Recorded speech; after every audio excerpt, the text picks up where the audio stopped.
Baik, bismillahirrahmanirrahim. Assalamualaikum warahmatullahi wabarakatuh.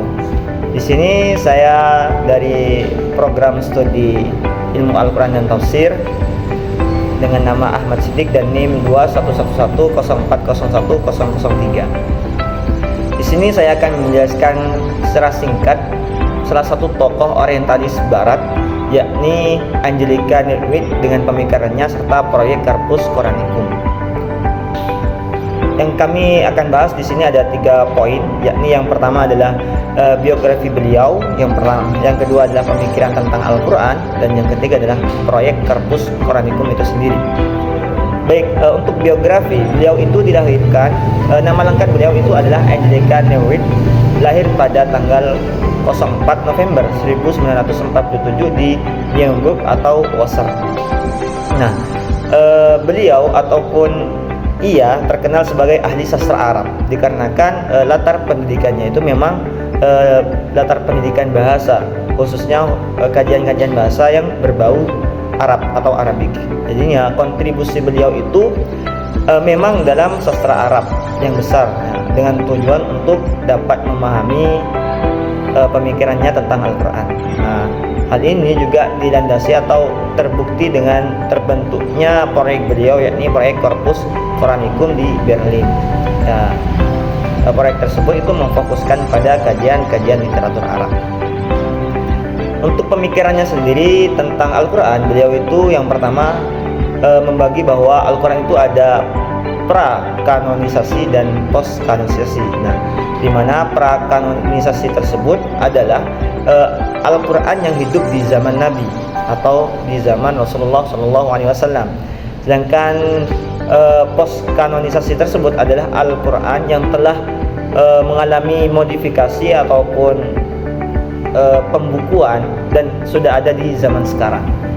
Jadi mudahnya pra-kanonisasi adalah kajian Al-Quran yang mengkaji bagaimana Al-Quran itu hidup di zaman Nabi. Sedangkan untuk post-kanonisasi itu kajian Al-Quran yang dipandang atau dilihat dari 2 sudut pandang, yakni tentang bagaimana umat Islam itu memahami Al-Quran, dan yang kedua tentang tulisan Al-Quran itu sendiri atau teks yang ada di Al-Quran itu sendiri yang sudah berbentuk mushaf di zaman sekarang.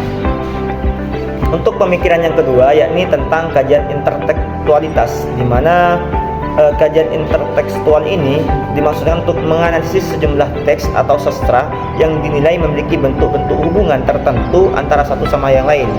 Nah, pendekatan ini yang digunakan Angelika untuk mengkaji dan mendalami teks-teks Al-Quran, dikarenakan Angelika itu berkeyakinan bahwa Al-Quran ini memiliki hubungan dengan kitab-kitab atau teks-teks yang sebelumnya.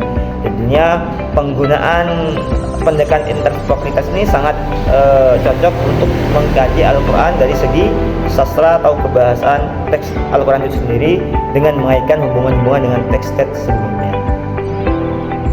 Untuk yang terakhir yakni mengenai proyek Corpus Coranicum. Sejalan dengan pemikiran beliau yang mengkaji tentang teks atau sastra di Al-Quran, maka beliau mendirikan proyek Corpus Coranicum, di mana proyek ini didirikan di Berlin Brandenburg dengan Academy of Science and Humanities pada tahun 2007.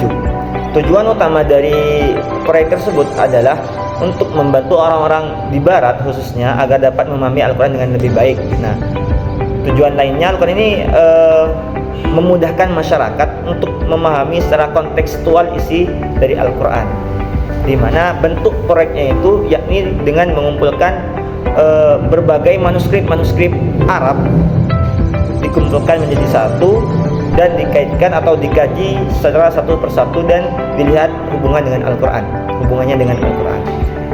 Sementara ini terkumpul sekitar 30.000 manuskrip literatur Arab yang dikumpulkan oleh Angelika. Nah, dan ini sangat membantu kita untuk meneliti bagaimana sejarah teks itu, apakah ada perubahan penulisan ataupun bagaimana, sehingga dapat memudahkan kita untuk memahami bagaimana tulisan atau modifikasi Al-Quran itu sendiri dan dari segi sastra itu sendiri.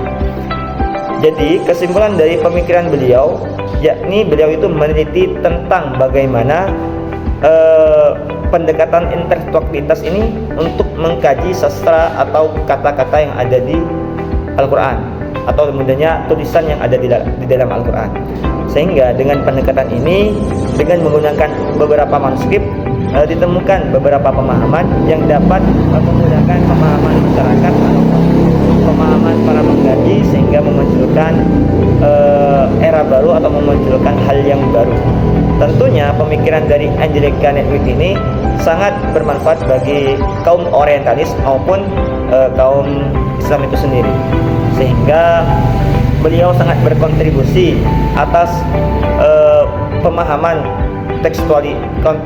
kontekstual terhadap Al-Quran dengan menggunakan manuskrip-manuskrip yang telah dikumpulkan.